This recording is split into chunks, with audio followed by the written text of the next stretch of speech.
Hi, everybody. My name is Greg Bennick. I'm with the Newman Numismatic Portal, and I'm doing a series of interviews with important numismatists from around the world.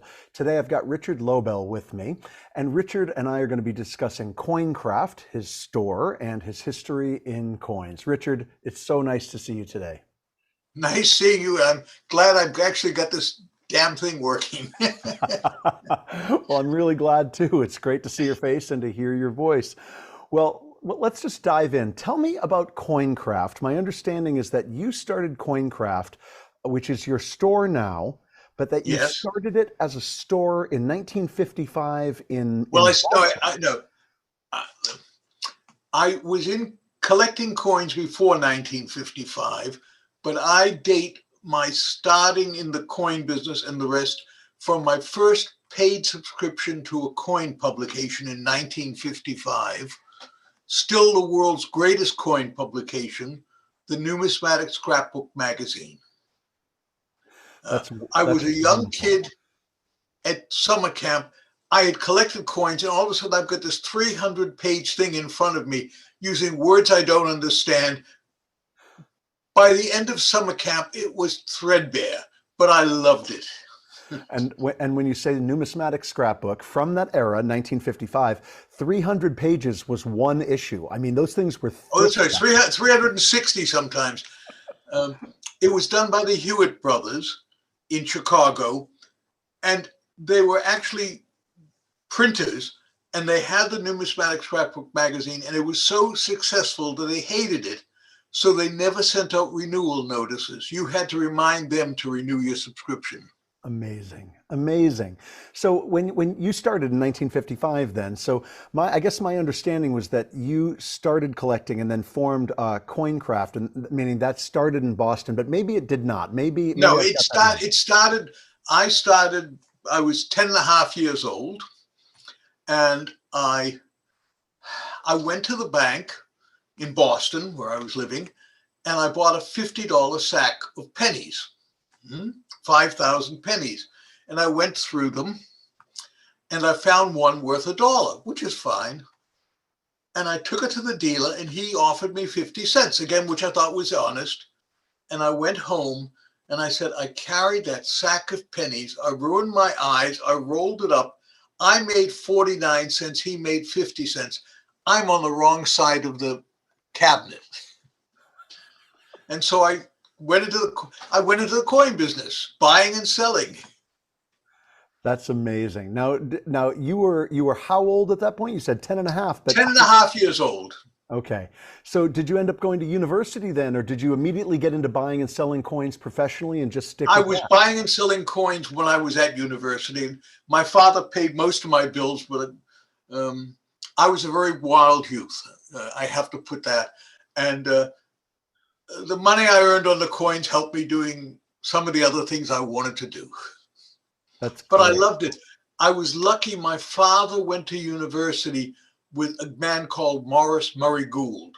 Now he had a coin company, but he was also a numismatist. He wrote the first black books on Hawaiian coins, on Alaskan coins, on Puerto Rican coins, and he gave me a box of old coins, rubbish. I mean, but to me, there was a French coin that was 100 years old, or other coins. I mean, it wasn't worth a lot of money, but it was fascinating, and I'm fascinated with history.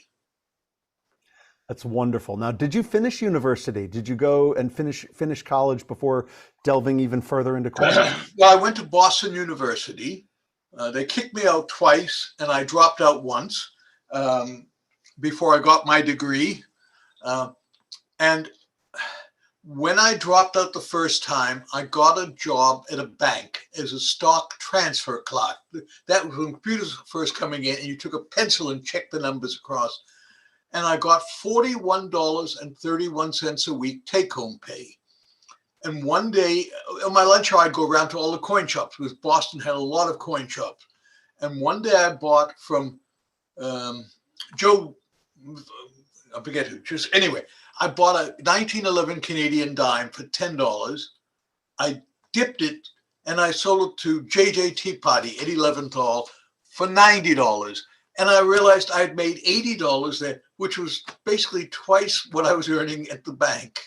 So I decided it was better to be in the coin business That's full time. fantastic. That's fantastic. Well, we're certainly kindred spirits. I was asked to leave university as well, and then worked out an agreement with the university and stayed. So that's good to know that we're in good company today.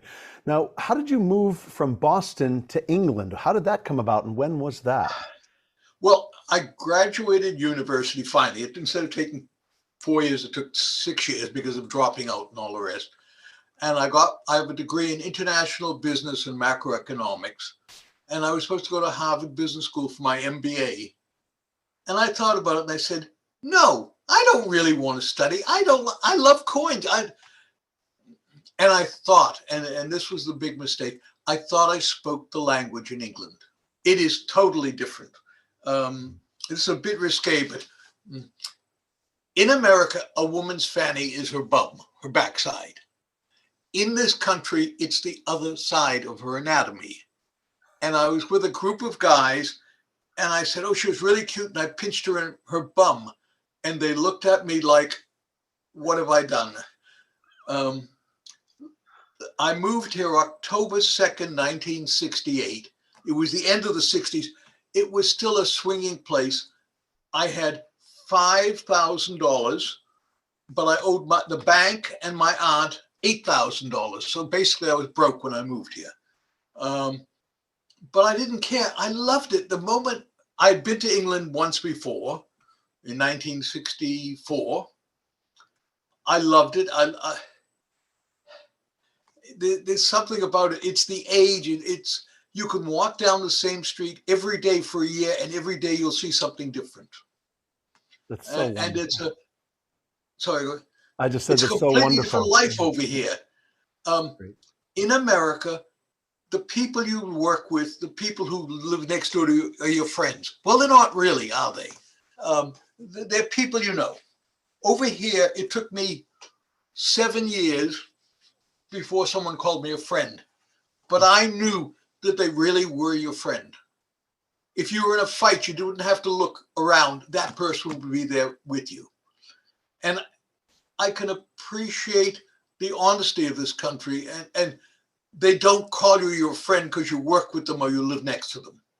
If you are a friend, they really are your friend. And That's wonderful. I've had some friends here for more than 50 years, and I'm still friendly with them. It's wonderful. All of that is, especially in the way that we too easily use platitudes and words like friend in the United States. I think that's really a telling point about the culture there. Now, when you moved there, did you intend to open a coin store, or did you? No, absolutely not. No, it was a time of sex, drugs, rock and roll. I was very wild as a youth. I have to admit this. I've calmed down somewhat. Yeah, I won't go into it, but I was very wild. Okay. And I came over on a ship because I was in no hurry. I came over third class. You should 4 people in a cabin and your toilet was down the hall. But it didn't matter because you're in no hurry. And I got off the ship in Southampton. In those days, they had a boat train that actually met the ship and then went up to London. And everything was new. And the first place I stayed was a place absolutely perfectly named. It was called Wits End House because you're at the Wits End. And it was £1 a night with breakfast. I never made it up for breakfast. Of course. And then in the middle of that, I found out that they had a heater in the room, but you had to put a shilling in there in the middle of the night, otherwise you'd be cold. It was great. And I still tell the story about the navvies, the guys working in the street, digging the holes, would wear ties because it was, and I was running around London in pink and white gingham shorts. I didn't care. I loved it. I mean, I was free. I was 3,000 miles away from my family. I could do whatever I wanted, and by God, I did. I love this. And I love that you've already reframed the early history of Coincraft for me. And that in my mind, I was thinking maybe he started Coincraft in Boston. But what I realize is you started your interest in coins in And dealing in 1955. coins. I was dealing in coins. Yep, exactly. And Um, then moved to but London as this free-spirited wild soul. And then how did Coincraft come about once you were in London? right, I started my own company, Richard Lobel and Company Limited, and a guy who I used to work for me owned the name Coincraft, and he had an account, a bank account in Switzerland, and I think I paid him £500 for the name and the account, and that's how I got the name Coincraft. I thought it was, it was fine, and so we've used it since then. Um, it's probably I could have thought of a better name, but it's fine. It works. It's great. It absolutely works. Now, you're a free-spirited youth. You're running around London. You're sleeping past breakfast because you've been out partying all night. Where did Right. the transition point come from between that and maybe that continued into Coincraft, but where did the transition point come from between staying up all night, that sort of thing, and then paying the £500 for the Coincraft name, at which point you're underway and in business? Well, I was. You don't forget. In those days, you had three big dealers. You had CB, Spink, and Baldwin's, Hmm. and then you had the joker in the pack. You had a man called Jeffrey Hearn, Hmm. who is unbelievable. And the first, I moved to October's, and the first Christmas I spent actually in Ireland with Jeffrey Hearn, his brother Bernard Hearn, who was also a coin dealer, and my mentor, Peter Gerald Mondi Allen. And these were the hard drinking, hard playing group of people. Um, Jeffrey had been invited to a coin dealer's home for the weekend, and the coin dealer's daughter had just come out of a convent.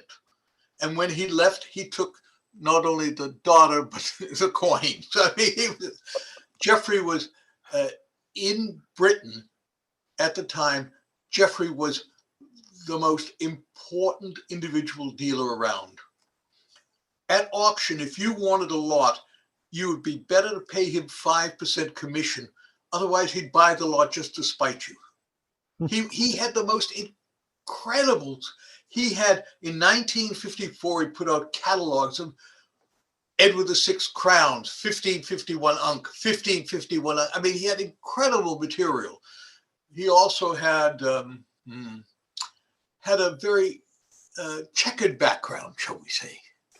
A friend of mine once went to his office, and I don't know if you've heard of the Cray brothers, the most notorious gangsters in England. Okay. And he walked into this Jeffrey Hearn's office, and the Cray brothers was her, and Jeffrey just said, "Go away, go away." But he was an incredible guy. He was. They talk about the Uno the Lion, the 5-pound piece from Mina that now sells for £250,000. I remember Jeffrey actually bringing 3 Uno the Lions out of his pocket, and he wanted £1,800, not each, but £1,800. But who had £1,800 in those days? It was a wonderful thing, and I there are lots. When I moved to England, on Great Portland Street, there were 7 coin shops on this one street, and there were others scattered around. Now I'm not sure there were 7 coin shops in London, of all of London, but it was great. And you went to the auctions. I mean, Mr. French at Glendenning's, the best auctioneer ever. Very austere, I must say, but good. After about a year and a half or 2 years, I decided I wanted to try and get credit there. And I had all my reports and all this. And I went in, and he was never Bill. It was always Mr. French. And I said to him, and he said, I've been buying from some time, Mr. French. I'd like to try and get credit. He said, that's all right, fine. Okay, you got it. I said, but you haven't told me how much. He said, Mr. Lobel, I don't expect you to spend more than you can afford to pay for. And that was the way it was. And it was fantastic. It was, in those days, you could make a fantastic living.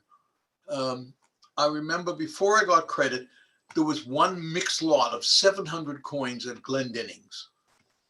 And I found a rare US 5-cent piece, half dime in it.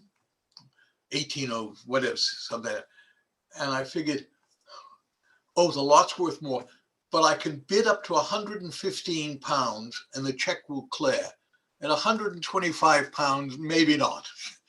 And I bought the lot for 44 pounds. Wow. And I dumped it out and I found not one, but 3 rare US half dimes in it. And the dealer paid me 300 pounds. I mean, you're talking about where I was paying 15 pounds a week for a flat at that point. Right. You're making, and it was all cash money. It was all, there were no taxes, there was no VAT. There was, for a youngster, it was, and the coin dealers I grew up with, many of them are still around. Some are not, some are dead, whatever. We had a ball. It was a fantastic time. It was so exciting. Like everything was new. It was exciting. There were auctions. There were coin dealers to go to. They had junk lots. I mean, that to me is the one thing in the coin business that is missing today. Junk lots. I used to love in Boston going through junk lots. You'd find incredible things in them. It's changed. You're making more money, but it's not as much fun. It sounds like a grand adventure back in the day from what you're describing. I mean, you've got the wild Richard and this, untamed frontier of a hobby with people diving in. It just sounds quite remarkable. It was incredible. I mean, and I grew up with a group of people, a number of them are still around, after 50 odd years, you don't have to say much to them. You know whether it's good or bad or whatever. I had one in today who I've known for 54 years. And, he sold me some stuff. I know he's got too much merchandise and could use some cash. That's fine. So I bought it. Although when I say cash, because of the problem with the money laundering, we no longer deal in cash. Up to 100 pounds, we will pay you cash. Otherwise, we wire the money to your account. Because in this country, if I wire the money to your account, not for today, but for tomorrow, it costs me 35 pence. If I write a check, it costs me 70 pence. So, it saves a lot of problems. It sounds like it. So, okay, so you're going to auctions. You are deeply involved in the coin industry. It is the high time of collecting and dealing in London. Yeah, absolutely. Coincraft starts, you pay 500 pounds for the name. Where do you set up shop at this point? I had 2 rooms on Morley House at Upper Regent Street. They were 2 8x10 rooms. I didn't have much space. And I hired a friend of mine, John Casey's, his girlfriend, is a secretary, and I paid her 15 pounds a week. But her spelling was even worse than mine. My spelling has never been good, and hers was worse. But it was fine. We had an office, and we were on the 3rd floor or 4th floor, and even when there was there was no electricity, no lift, people would still walk up. Collectors, as a collector myself, collectors are crazy. They must own, they must have, they must, and I enjoy that. I had a collector in today who's been with me 30 years. He's, I didn't realize he gave me, he's an MBE, which is a member of the British Empire, anyway. And he's 93 years old. He looks healthier and stronger than I do. And we had a great chat. First time I had met him, we'd dealt, through the post and written a few times. But he was so delighted with the way we do business. Because one of the things when you asked about investments. And for my sins, and I say that honestly, in the early 70s, for a year and a half, 2 years, I sold coins and investment. I have never sold them since. We sell, the first letter you get from us is in big, bold letters, we do not sell anything for investment. We sell to collectors. We want people to enjoy themselves. And when someone comes in and they've been looking for a coin for 20 years, and I can say, yes, I have it for, and it doesn't have to be expensive. It'll be 20 pounds or 30 pounds. It doesn't, it gives me great joy in supplying them with what they're looking for. Does that make sense? Absolutely. It's fantastic. I love hearing this. And this guy today thanked me because we run the business the way he wanted it. He's old fashioned, which is fine. At 93, I don't expect him to be more. But no, it's a family owned and family run business. My wife Claire's in charge of the banknotes, and she's one of the world experts on banknotes. We have another couples working for us. I think we have, and I'm bragging, but I think we have the best staff of anyone in the coin business in the UK, and they enjoy doing it. We do things that when it's your birthday, you get a card that's literally signed by everyone in the office, and we give you 20 pounds so you can go buy a little something. It's just that we want to remember your birthday. We want to, enjoy it. I think that the staff really enjoy working there. If it's been a good year, and most years have, at the end of April, you get a 13-month salary as a bonus. And that's everyone from the cleaner to the directors. Well, that's just the way we do it. That's amazing. Luckily, I'm not doing it I still want to make money, don't get me wrong, but I'm not doing it for the money. I've done well enough that, but I'm doing it because I enjoy it and I really love it. I can tell. It's quite obvious, and it's infectious in a way. I'm just so excited to be able to talk to you today about all this because, at the end of the day, I'm really a collector. Sure, I sell things from time to time and buy things from time to time, but I'm a collector at heart. Everyone does. Sure, I'm a collector at heart and always have been. So I really appreciate hearing your perspectives. Now, you go from two 8 by 10, I think you said, rooms. Right. What is the scope of Coincraft today? I'm assuming that was sometime around, let's say that, like you said, the early 70s or so. How did it grow? What did it become? In 1976, we rented a shop across from the British Museum. And we slowly kicked everyone out. And about 20 odd years ago, we had the chance to buy the building. It was financially a big crush. It was tough, but we bought it. So we own the building. We're a strange firm. We don't borrow any money from the bank, which most American coin dealers cannot believe. We're totally self-financing. We own the building outright. We've paid it off, and we have two other locations, let's say 7,000 square feet of space, which they're complaining that I keep buying too much and we're starting to run out of space again. I love buying. I absolutely, I just don't like selling. Incredible. So you've got all the space, and you've got an entire building across from the British Museum at this point. Yes, we have there's a flat above, but yes, we've got the building. We own the building, that's and we're literally, and we've got a giant Victorian penny that must be, I don't know, 5 foot across. There's a sign outside, and it's one of the few places in London where you come in and look, and there's things on display, and everything's priced. Because I think there's nothing worse than going into a place and not seeing something priced. If you don't price it, you're ashamed of it. This is the price we want. And as for discounts, we very rarely give discounts unless you're a good customer. You're spending some. We basically tell people we're a fixed price shop, and that's what it is. And we've got all new, well, not all new staff, but new people. And they enjoy being there and enjoy talking to the people and helping the people. And it's great. I love it. This is wonderful. Now, given the scope of Coincraft, yet the personal nature of it, meaning it's obviously become immense and you're processing tons of orders, yet you're still personal in terms of your approach to your customers, you probably have a good sense of what people are collecting more or less. And my question is, what are people collecting in London? Because in the States, I can, I've got a pretty good handle on what people are looking for at the major coin shows and that sort of Right. thing. But in London, We what are people collecting? well, let's start off with the Martin things from the Royal Mint. And the Royal Mint and I have a love-hate relationship. We both love to hate each other, except that when the Queen died, they ran out of coins, and they had to buy them for me.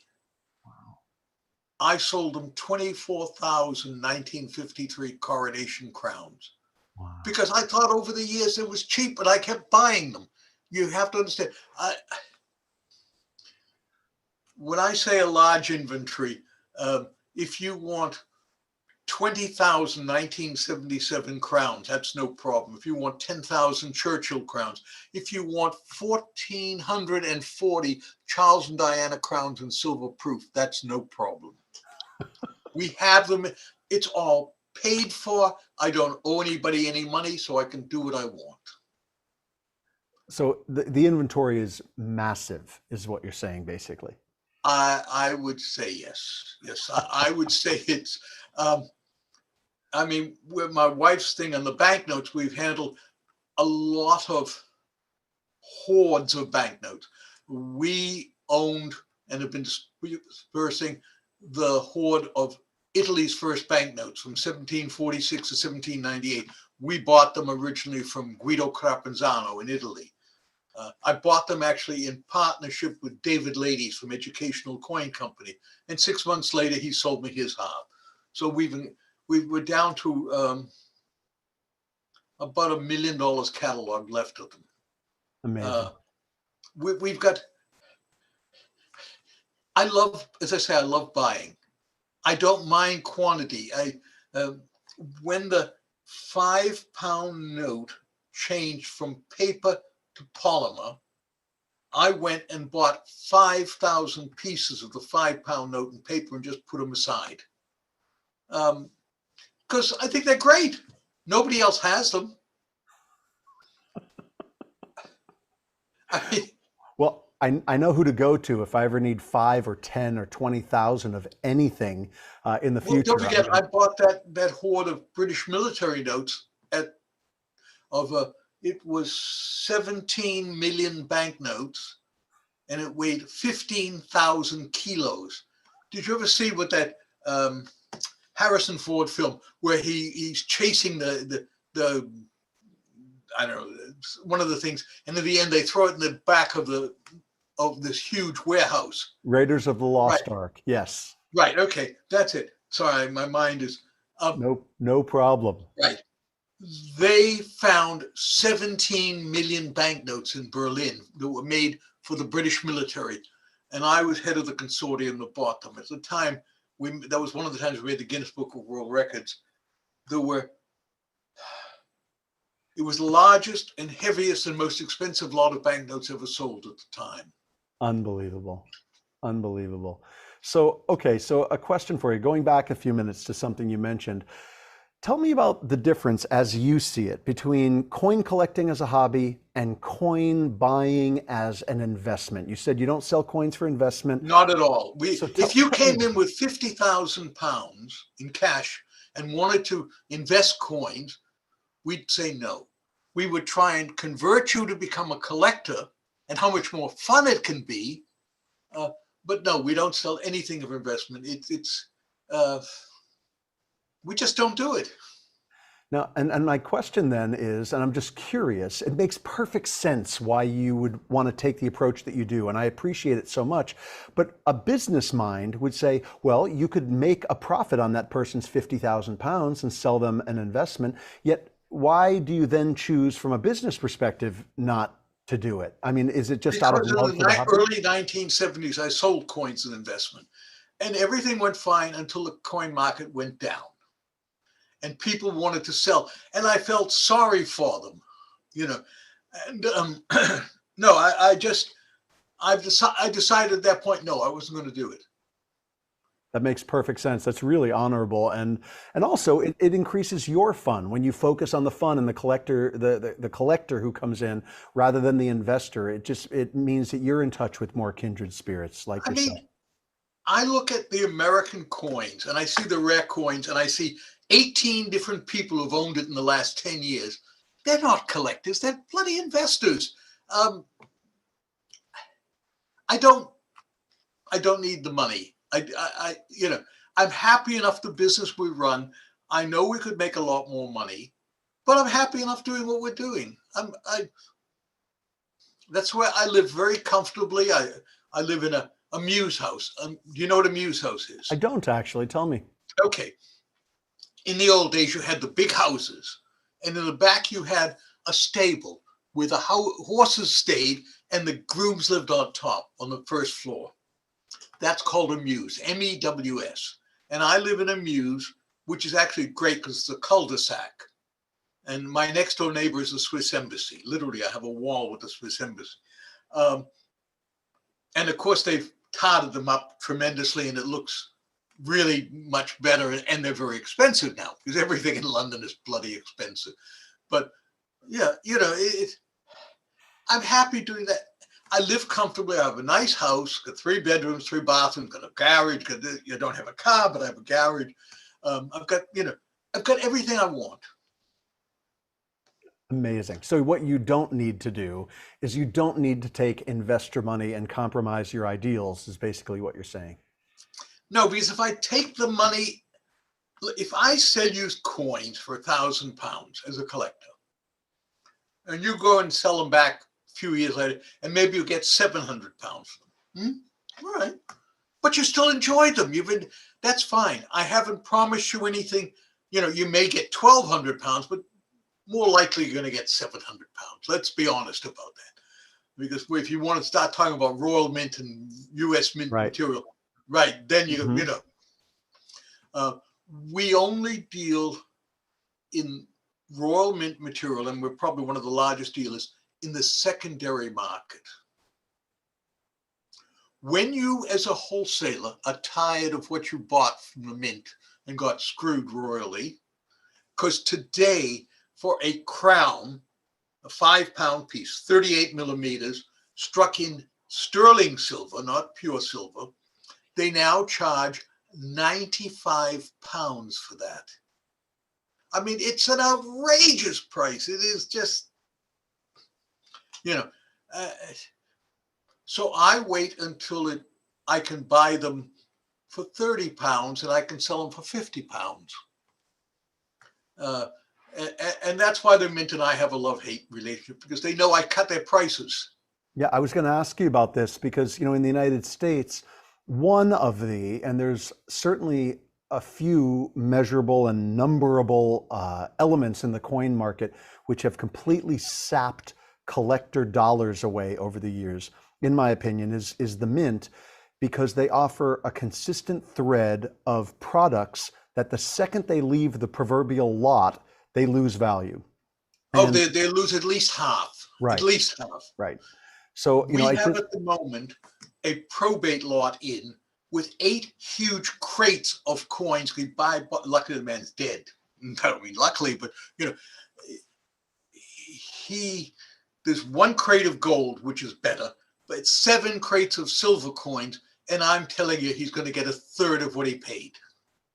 That's what it brings. I see this all the time in the United States, where people will buy mint product after mint product after mint product, which are sold as numismatic delicacies, and they're sold with the hint. It's a subtlety that people are buying investment coins, and they're simply not. And I think the levels of disappointment are so immense ultimately. And you're saying that the Royal Mint is similar. I don't want to condemn. It's worse than that. They bought 25% of sovereign rarities, and they're selling coins, numismatic coins, at outrageous prices. I mean, they are selling. We just found in one of the safes, we just found 150 1982 proof sovereigns. It turned out in 4 years ago, I bought 400 of them. We must have sold 250. We found 150 of them. We're going to sell them for £495 each. The Royal Mint charges £720 each for them. You know, and the public will buy from them because they are the Royal Mint and therefore the price is right. It's not right. We sell an Indian coin. I bought a bunch at auction, came up, Georgia 6. It's quite an interesting piece, BU. And I bought them for £2 each. And I thought they're really worth, I charge $14.95. I thought that's the right price because it's Georgia 6 and it is a scarce 2-year type. And then I see them on the Royal Mint website at £40 each. Now, I mean, I think I'm expensive at $14.95, but I'm not outrageous. And also, what we've done as a deal, Randy Ware was one of the authors on that book on British Indian coins. We bought Spink out of all the ones they had, so they knocked them out. And so we now combine the coin with the book to try and get people interested and let them collect something else. But I think at £40 that the Royal Mint charge for that coin is outrageous. You know, it's odd, right? Because it's not like the mint here in the United States is buying back these products. They don't do a market in these products. They just simply sell and continue to sell and push out into the world all of these products. And it just, there is no market for them. At least it doesn't seem to me. If you call the Royal Mint, they'll recommend Coincraft, believe it or not. I mean, it's the most insane thing I've ever seen. There's 2 marketing companies in London, Harrington and Byrne and Hattons of London. And somebody bought a lot of gold coins from these people. They said mostly gold. And they sold it through Steve Fenton's auction, Knightsbridge Coins.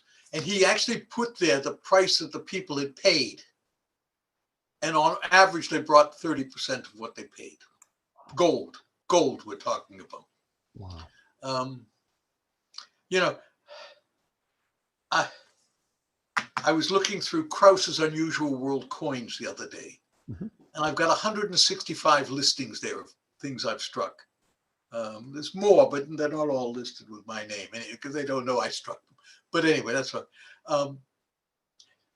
You know, I've done a lot of things over the years and struck them, but I've never charged what I think was an outrageous price for them. Right.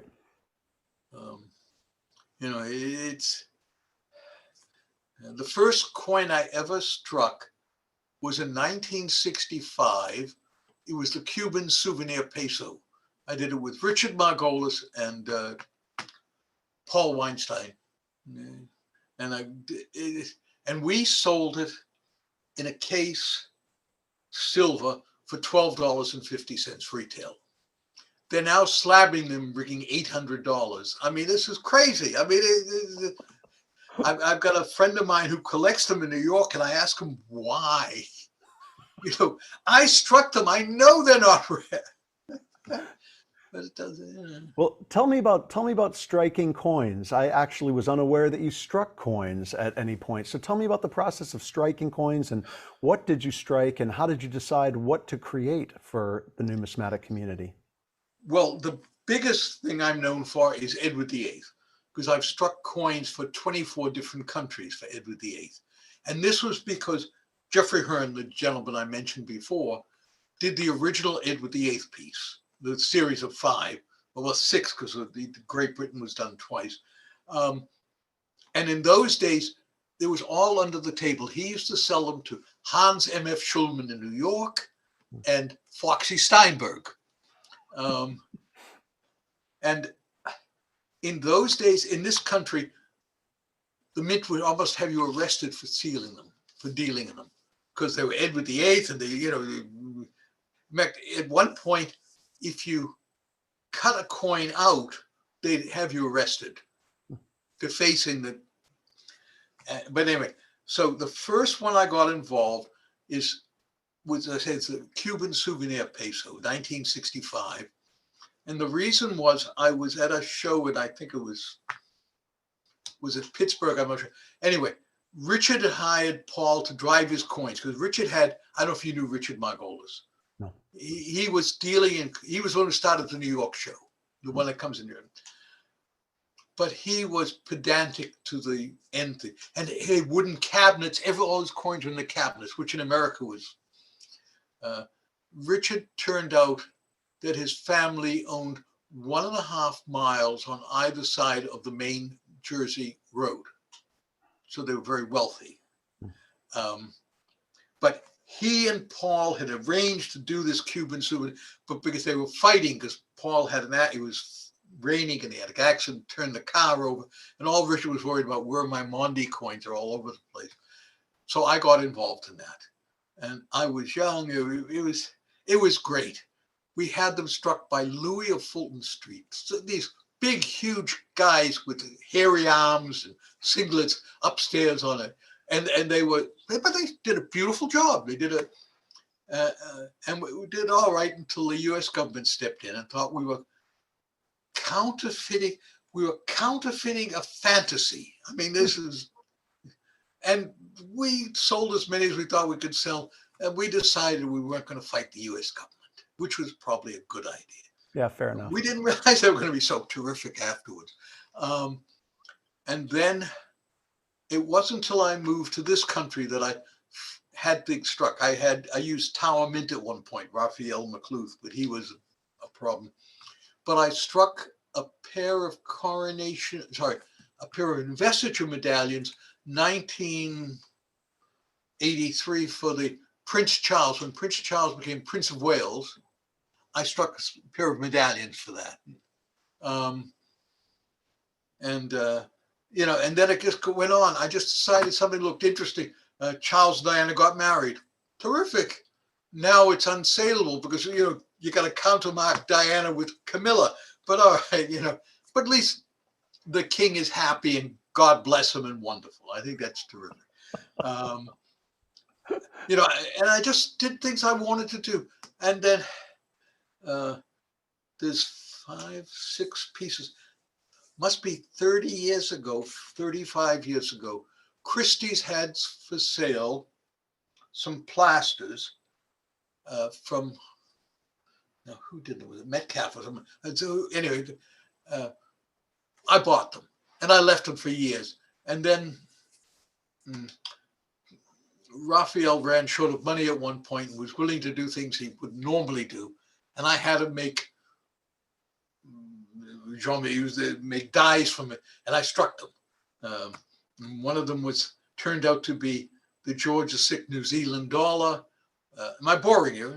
Not at all. Are you kidding me? This is fantastic. Another was the Prince Philip pattern here, and then there's Bolivia. Anyway, I struck them, so many in silver, and I sold, like for instance, I sold the entire George VI New Zealand mintage to my late friend Bob Roberts in Australia, Sydney, MR Bob Roberts. He was fantastic. He was a dynamite guy. I mean, he was absolutely wonderful.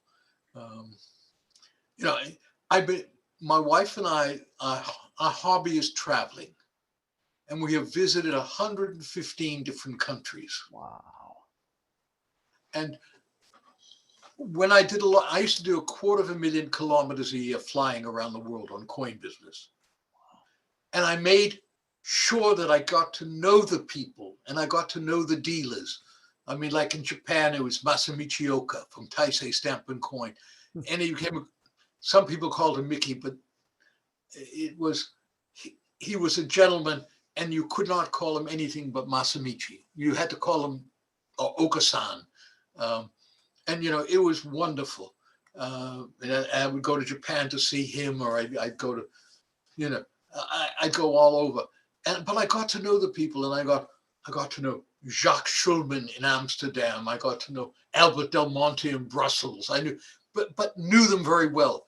Hans Schulman, when he had to leave New York, shall we say, and moved to Spain, but when he would come to London, we would always go out for dinner and we'd enjoy. And Hans actually, I have to admit it, saved my life one time. Really? I bought at a Glendinning's auction. You know that Hans was the official agent for King Farouk of Egypt. That I didn't know. I didn't know that. Right, and he was big. He was big, and everyone dealt with him through, because King Farouk only dealt with him. And I bought, I bought the dies years later. I bought the dies that they used to strike some of the coins from King Farouk, but that's another story. Sure. But I bought these German pattern 5 marks, PA4s in gold, because I figured it's got to be King Farouk, I knew anyway. And I sold them to a client in Bermuda for $25,000, which was a lot of money at the time. There was 5 or 6 of them. And I told him they were King Farouk's. And don't you think he went out and bought a King Farouk catalog, and they weren't there. Well, let's say that being young, foolish, the $25,000 had long fled to the office. So I said, what can I do? And I wrote to Hans, who was living in Alicante at the time, and I explained what happened. There's no sense lying. And I said, could they have been sold before the collection? It was the auction, the big auction. Sure. And I said, I know it costs, and I enclosed a check for $200. It wasn't much. And the letter came back from Hans. He said, yes, I remember selling those, but give me full details so I can make sure I'm correct. He gave me a letter, and the man had to eat them. And it's not nice, but you do what you have to do when you're younger. Yeah. Well, what I love about all of this, the story of you striking coins, and then just all the different things you struck and the approaches that you took, and all of this leading up to the Farouk story. What I love about all this is that you are this renegade spirit all throughout. From the moment you landed in London, you are a renegade spirit and just doing things on your own terms. I was, it's fantastic.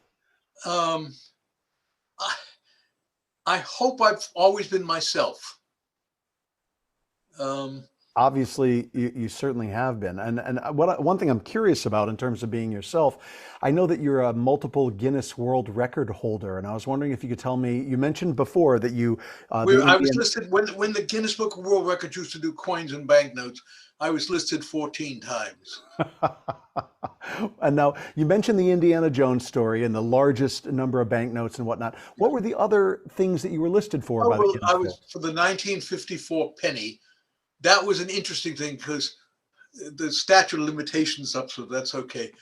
At one point, you could not take more than 50 pounds a year out of this country. But if as a dealer, you could get a license. I had a Bank of England license. And Paramount in the States owned the 54 penny. Okay. And they wanted $40,000 or $45,000 for it. In fact, I think I bought it for $25,000, and I gave them a check for $40,000, and they gave me a check back for the difference, which was very useful. Yeah. I was listed for the 54 penny, the partial Edward VIII set. Okay. Until Ira Goldberg from Superior bought the entire set. Oh, wow. Okay. That was the only notice. The partial set was the duplicates of Mrs. R. Henry Norweb. Oh, wow. Okay. And Mrs. Norweb was known to never pay anything except out of interest. So you only got paid twice a year.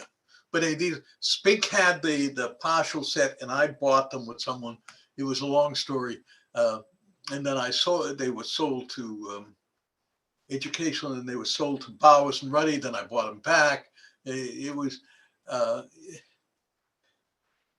I've gotten into a few interesting things over the years, let's put it that way. Well, you touched on Edward VIII. I wanted to ask you, I know that you're a specialist in Edward VIII memorabilia and coins and whatnot. Can you talk about that and why Edward VIII is important to you and what stands out about him and his reign? Well, the truth is, I was young. I was just reaching puberty. And I learned that this man had given up the throne for the woman he loved. And I was a romantic. I thought it was the greatest thing in the world. Now I know he was a bit of a shit, but that's okay.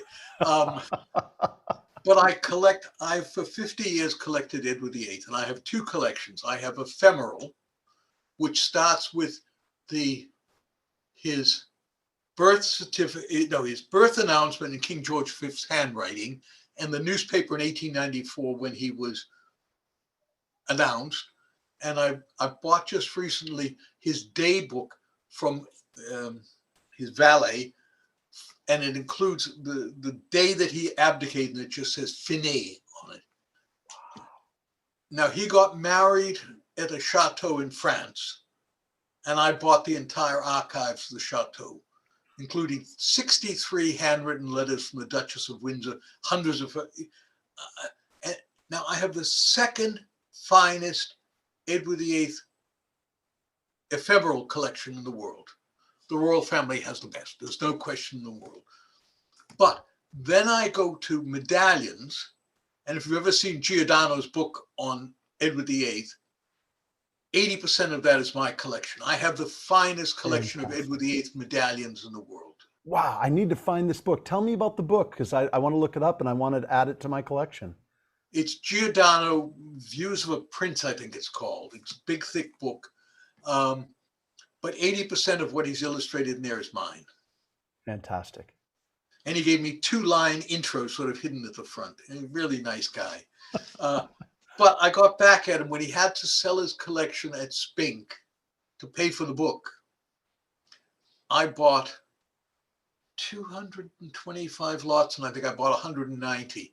I sat there in the first lot. I looked at, I had 300 pounds to bid on it, and I got it for 70 pounds. I said, it's going to be a good day. That's amazing. Amazing. So let's talk just briefly about the standard catalog of English and UK coins. What was it like writing that, and what is the most current and up-to-date edition? Just so that it hasn't been done since 2000. It cost me to get into the book publishing business £250,000. I lost £250,000 on it. It is a business I never want to go in again. I have no interest in it. I mean, I would publish a catalog of my Edward VIII collection, but only to sell it. In fact, I've got a museum, maybe in the Middle East, interested in it. But it's £6.5 million, so we're talking a lot of money. Yeah. But I mean, I've got things that, as I say, I've got the entire archives from the chateau in France. I've got hairs from Edward VIII's head when he was 1 month old and 6 months old. I have just, because I bought his nanny's collection, I just got incredible things. That's fantastic. Amazing, amazing, amazing. So the catalog, though, even without going into the book publishing side of things, the catalog you authored, right? Or did you release it? What happened was I looked at that time it was CB's book, now Spink published it, and they do a much better job. But I said, it's not the way people collect. And I try to do, I believe people collect a denomination, will collect a shilling, will collect a half crown, will collect, and so I tried to put it that way. And I hired 2 people to actually do the work, 3 people, I should say. That's how it cost me so much money.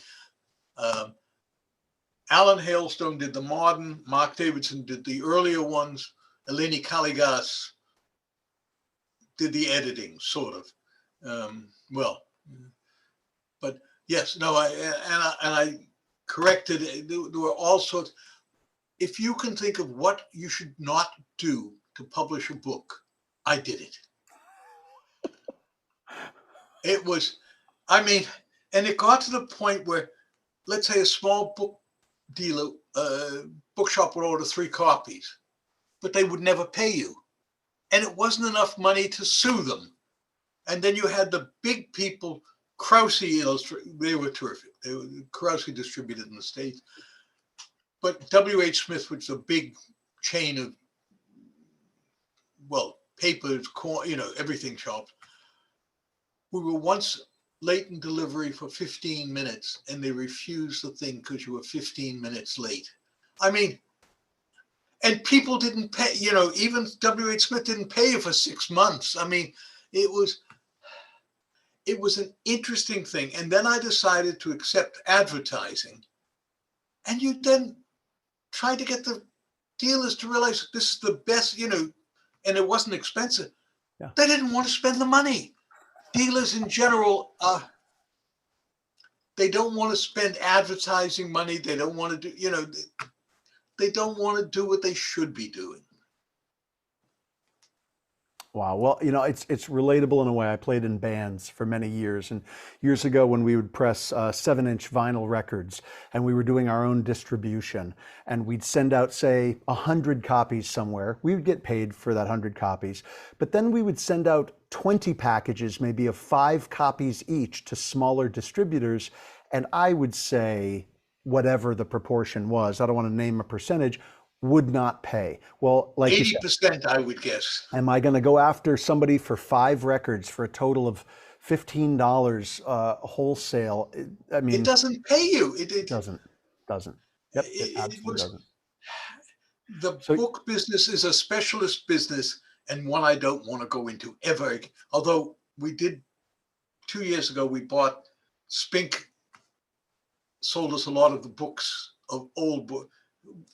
We bought, I don't know, 12,000 books. We've got a warehouse elsewhere for them.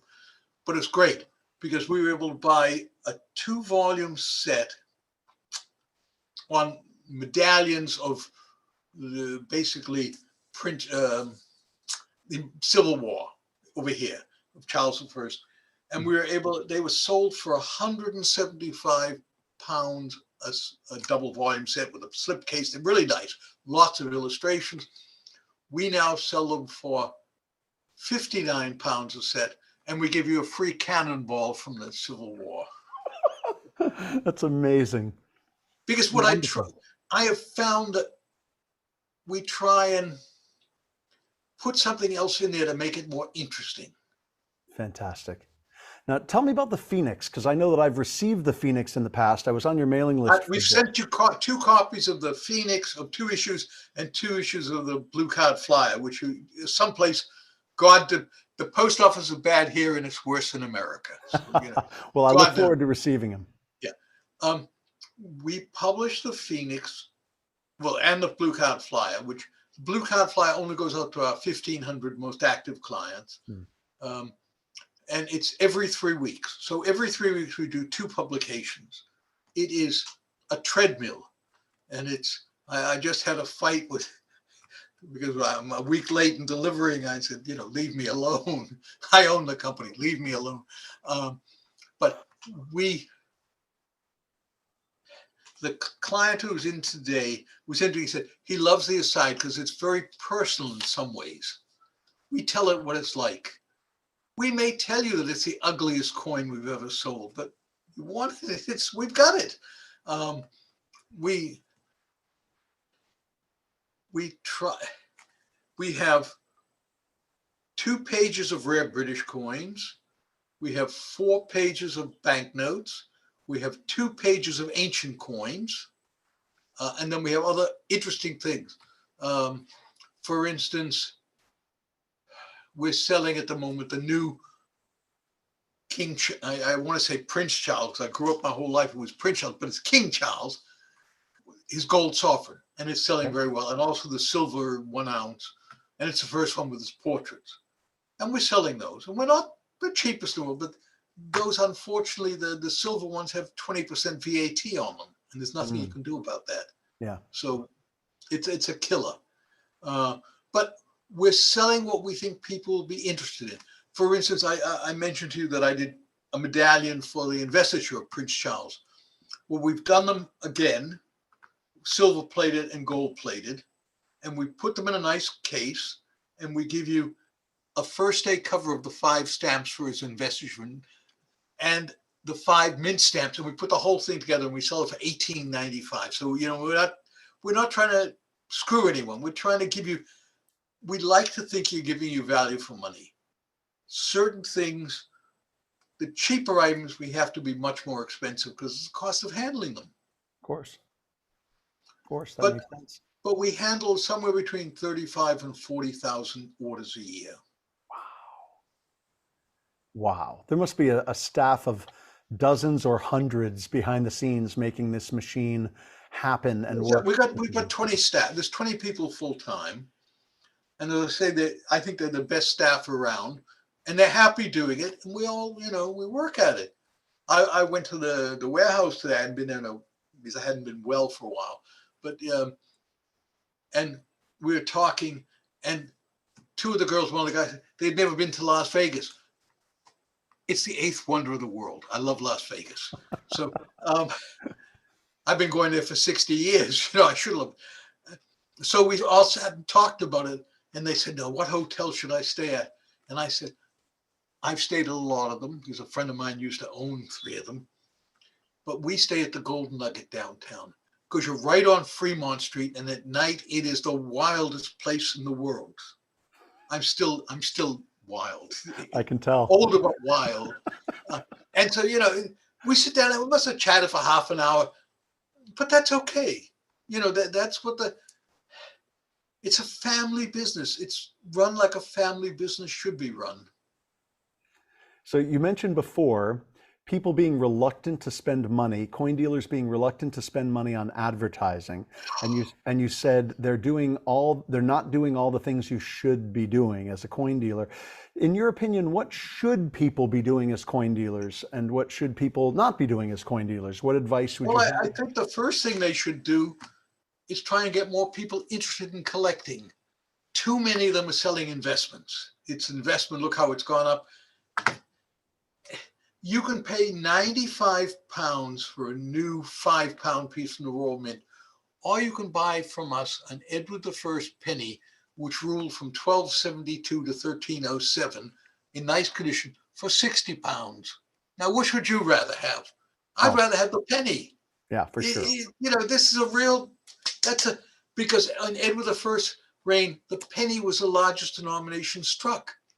So, and it's got a portrait on it. I mean, all right, it's a bit, I think it was engraved with a paper clip, but okay.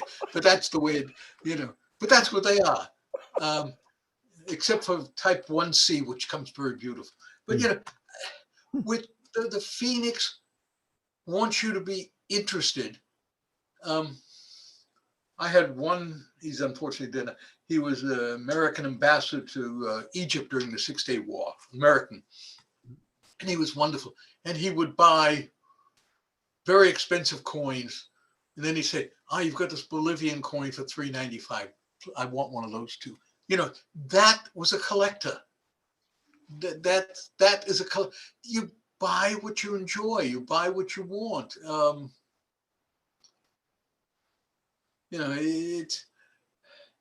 I would say that we've been successful enough, as I say, that we have this huge, if you ever come over to London, please, I will show you.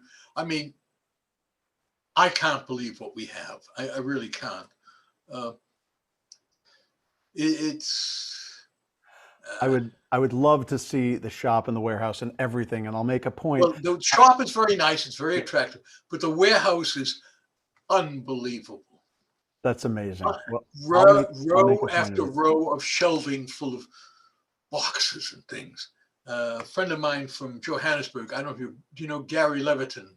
I know the name, I'm pretty sure. Yeah. And he was over, and he had never been, so I took him to the warehouse, and he just went, it's all,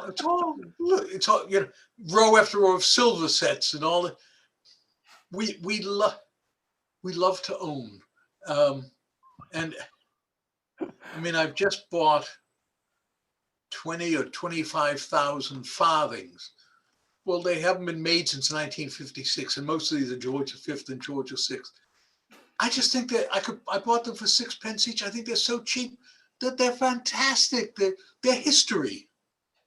I love it. I think that you might have just given me the title, with your permission, I might use it, of my book on collecting someday. We Love to Own, an exploration of the Which is true. Collectors.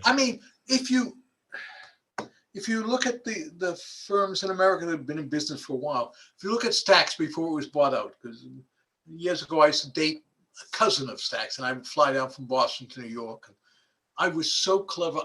They never had prices on them. I would always be able to buy U.S. coins and make enough for the trip.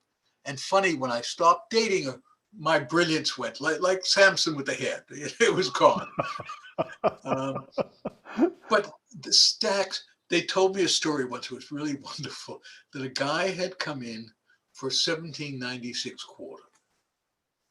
So they showed him one. They said, so but let me. They went downstairs and they took a wrench and they hit a pipe. They kept hitting it like they would strike it. And they came up and said, here it is, but careful, it's still hot. It's just had struck the coin. I mean, in the old days, the dealers had inventory. Today, and as for slabbing, well, that is the worst thing in the world. Yeah, it's been a challenging ride. It's made a lot of people a lot of money. It has most definitely shifted the hobby in the last bunch of decades. So your opinion on slabbing is that it's not something that you enjoy? Funny, we just broke a beautiful George II crown out of plastic, out of slab, because it was, number one, they degraded it, but it was just such a pretty coin. It just shouldn't be in plastic, so we broke it open. Yeah, I mean, you know, I've been in coins since 1950. I know how to grade. Slabbing people don't know how to grade. We find that they tend to overgrade. They tend to be loose in the grading. I hate to say it, but and is a 64 really worth 4 times what a 63 is worth? No. I look at a coin, let's say a William III sixpence of 1697, which is a common coin because it was part of the Glyn Mills hoard. I don't know if you've ever heard of the Glyn Mills hoard. No. Glyn Mills was a big bank in this country, one of the bigger banks. And in the old days, you had to keep so much money in cash on hand. Well, they kept it in coins, except the coins were William III, Queen Anne, and George I. And in the 1930s, when the Depression was on, they decided they wanted to cash it in because it was no longer legal tender, because the Currency Reform Act of 1816 made everything earlier no longer legal tender. So they walked into Spink and they sold the hoard to Spink. Douglas Liddell, who used to be the managing director, told me once laughingly, we were having a drink or two of lemonade or something like that. He told me that they bought the William III crowns uncirculated. Now they're 5 shillings face. They paid them 4 and 6 each for them because they were no longer legal tender. And I mean, this hoard was, if you see a 1723 SSC shilling, it probably came from the Glyn Mills hoard. If you see a 1708 Queen Anne shilling, it came from the Glyn Mills. 1697 sixpence, 1697 shilling or 70. It came, they had bags of these things, bags of them. Because at the Depression, Spink was the only one who had money to buy them. Well, that and Baldwin's, But there's been more hoards come out of this country that I know somebody who bought a hoard of 1933 $10 gold pieces, not the 20s, but the 10. They had a bag, an original bag of them. This was years ago. Now it would be worth many, many times that, but they bought it from a Coots bank, because that's one of my bankers. And after Coots started to complain, and the guy who had bought them said, fine, let's talk to the police, because it was illegal for you to have them, which was true in this country. And that shut them up. That was enough to shut them up. But no, there have been incredible hoards. I mean, we have been lucky enough to buy a lot of banknote hoards here, and some coin hoards. Amazing. But truly incredible. We have a philosophy: when we buy a hoard, we sell what we can, and we don't dump the rest. It's like an annuity. You can take it out every 6 months or a year, and that's how Baldwin's made its money originally. They were smart. They were, they had some money and they were smart enough to put the stuff aside. Hmm. So just by putting stuff aside, you can always tap into that resource, basically. Right. But I think the coins, if you buy the right coins, they're like fine wine. They're going to increase. I buy these farthings. Well, George VI, the last farthing was 1952, and the George V go back to 1911 for 6 pence each. It was the smallest denomination issued at the time. They're wonderful. They're incredibly good value for money. Hmm. That's why I bought all those 1953 crowns, because I could buy them at £3.50 each. And I did sell 24,000 of them for £8.50 each. But then again, the people who bought them are charging £30. So, good luck to them. Yeah, exactly. Well, don't ever object to somebody buying something from you and making a profit. Yeah, for sure. That's good. That's good advice too. So, you mentioned currency, of course, but I wanted to touch on, before we close, I wanted to touch on your other area of interest, antiquities. What sort of antiquities do you? No, we've stopped that. My daughter's an archaeologist. She actually wrote a fantastic book on the Elgin marbles. It sold 20,000 copies, which I thought wasn't very good. But now I understand it's an academic book. There's too many problems with antiquities now. We've stopped that. One, are they real? When we got stuck with a lot of them, are they stolen? Are they from the country? So we've decided that it's not something we have the expertise. We deal with ancient coins, don't get me wrong. Josh does a fantastic job. We have a large inventory. I've got Constantine the Great. I think I have 10,000 pieces in stock of his alone. Again, because it's good value for money, and I like value. If I buy value for money, I can sell you value for money. That's right. That's right. But no, we don't deal in antiquities anymore, because my daughter wouldn't talk to me, so I figured that was a good way. But she was right. We don't have the expertise.